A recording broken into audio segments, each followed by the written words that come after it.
Hello everybody, Sunday Adelaja here. I'm back with my charge to Nigeria and Nigerians. Today I want to talk about the need for a revolution in Nigeria. But the revolution that I see is not just political revolution. Some people think that if we could change our politicians, or if we could bring them out and bring in the new ones, that Nigeria will change and everything will be better. I don't think so. We need a different kind of revolution. We need not just political revolution, we need a revolution of values. And some people, people are thinking that if we just, elect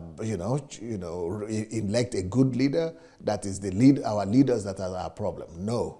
Our leaders are our problem, but it's not just them. It's all of us. And the problem that we have is the lack of values. We are bankrupt morally. We're a bankrupt nation in values and in virtues. So it is not just the leaders that are morally bankrupt, but the country is morally bankrupt. Citizens are morally bankrupt. Nigeria needs a revolution of values. Because we know what the politicians are doing. Enough said about politicians. But let's even go to ordinary citizens. You will see that there is no area of life you go to in Nigeria without somebody trying to shoot you. From your mechanics or artisans, to your vulcanizer, to your bricklayer, to your carpenter, to your welders, to your plumbers, to your electricians, to your painters. Are they all politicians? These are not politicians, but everybody is trying to teach you. Even the teachers of your children, even in schools and your universities that your children are going to, they are trying to cheat you. Even in the hospital, even your doctors and nurses are trying to cheat you. And even you who is listening to me, you are trying to also cheat other people and trying to be smart. So Nigeria needs a moral revolution. We need a revolution of values. All of us have encountered one way or the other, how on daily basis, how somebody is lying to us, even our relatives, our family members. Why? Because the war against corruption we need is not the corruption of just punishing the politicians. The war against corruption that we need is the war that will target every citizen. We need the government and the civil societies to begin a campaign whereby they will sanitize the whole country of any corrupt act. We need to come up with a comprehensive program, with a program that will, renew the minds of our people, that will reorientate the value system, the mindset of our people.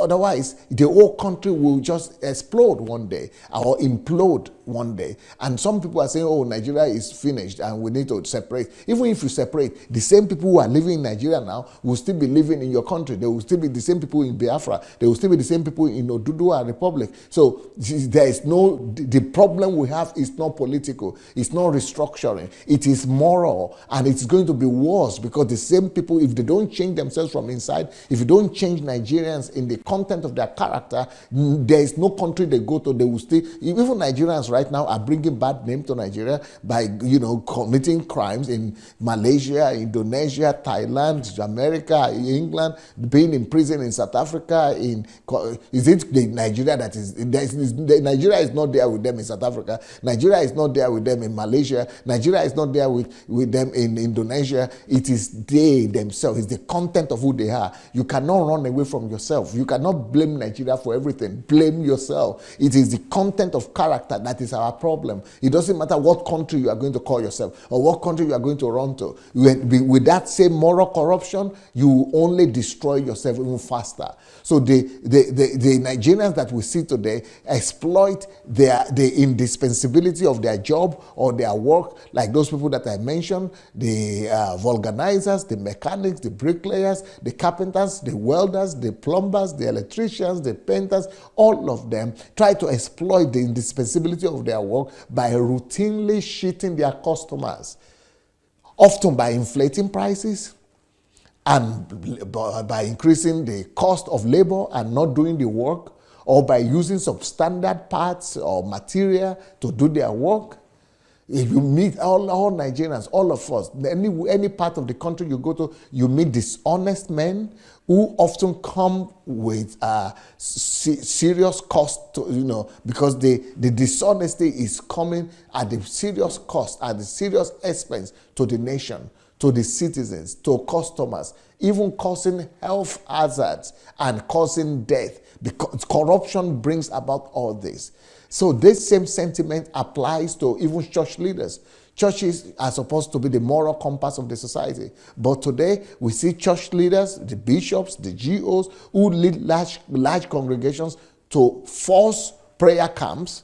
And the whole purpose of the prayer camps and prayer mountains is to deceive everybody and to take people's money. They organize programs every week, every month. The whole idea of the programs is to collect your money. They have all these miracle mountains, and there are no miracles there. The whole idea of the whole mountain is to collect your money. They call themselves winners chapel and all kind of chapel, but there are no winners there apart from the pastor. The only people who are winning in our chapels are the pastors and the GOs and the bishops themselves. So that is a whole country that is wrapped in corruption, in moral failures, and in fraud. So now, but ordinary Nigerians, they are so gullible, especially when somebody comes in the name of God, that they are, pastors or bishops. We begin to believe them, and we take our money to them, we take our tithe to them, we give them tithe and money offering, believing that some breakthrough will come from somewhere.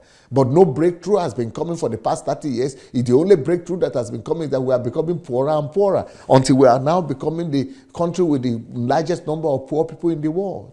So there is no breakthrough, and our people are still not understanding. Our people are still not, knowing, coming to their senses to know that all their contributions, their tithe and offering, is what their church leaders are using to build huge mansions, buy private jets, build private universities, and live large. And they will say it is God that blessed them. But our people cannot even put two and two together and discover that, no, why are we getting poorer? Why our pastors are getting richer? Why is Nigeria getting worse? Why we have all these churches? It's because it's not working. It is all deception. It's a scam. Churches are scam. Prayer mountains are scam. Congregations are scams. Parishes are scam. So the country is bankrupt. Politicians are a scam. Workers, artisans are scams. Hospitals are scams. The country is bankrupt. We need to do something urgently by introducing a reorientation program from primary school to university level, from government parastatals to mosque and churches. We need a whole holistic, reorientation program, and this is the way, this is the real fight against corruption.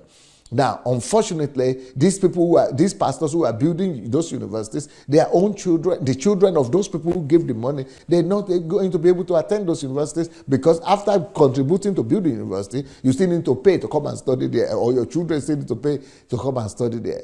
So, but of course, we are not even going to talk about politicians. Politicians are, enough said about them, because they cheat their fellow Nigerians, embezzle the commonwealth of the country and the collective patrimony of the country to their own benefit with full impunity. EFCC discovered some time back in 2005 that the amount of money that is stolen from Nigeria is $20 trillion. $20 trillion from independence. From independence to 2006, $20 trillion. That is like the economy of America. And that's why we are poor. So if we don't begin to fight against corruption in all aspects of life, the country will come to an explosion, and we will implode into ourselves, and we will just destroy ourselves. And it doesn't matter if we are broken into different countries. It will still be the same thing, because dishonesty has become a disease. It has become a cancer that is eating up not just Nigeria as a whole, but it's eating up our whole structure. Is eating up every Nigerian.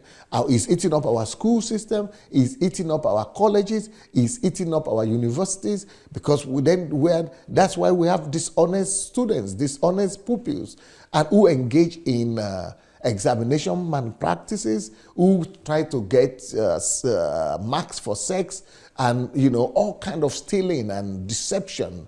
It is evident that the students are ethically challenged, and they express their grievances by trying to, when they do their demonstration, they try to destroy properties, they try to, burn campuses and disrupt traffic and vandalize vehicles and innocent. That is also by itself an act of moral corruption and moral collapse. So this dishonesty and unethical behavior that is eating up our country is as a result of lack of conscience or loss of conscience and loss of moral compass. So it is ethical revolution we need. We need ethical revolution. And this ethical revolution was introduced by Shagari in the 80s, by the way. He tried to, introduce ethical revolution, but it never was supported. It didn't go. We need another ethical revolution right now. We need to address the moral basis of our behaviors as individuals, as a country. And this has to be across board, not just regarding the politicians. If we don't do this across board, there will be no permanent change in the country. We need to be able to introduce a system that changing the mindset of Nigerians from primary school to the villages, to secondary school, to universities, to government officials, everywhere. That's why only cultural and moral, ethical revolution, ethical reorientation, and attitudinal change can take the nation from the abysmal of moral decadence that we're in right now. So, of course, we need leadership for this. We need the politicians to lead us. But even politicians are not doing it, let social society, let NGOs, let the civil societies come forward and lead the campaign. So we must begin to do something to change and revolutionize the morals and the values of our country. If we don't do that, it doesn't matter if we break into 10 different countries, we will still come to self-destruction. For the love of God, church and nation. Peace.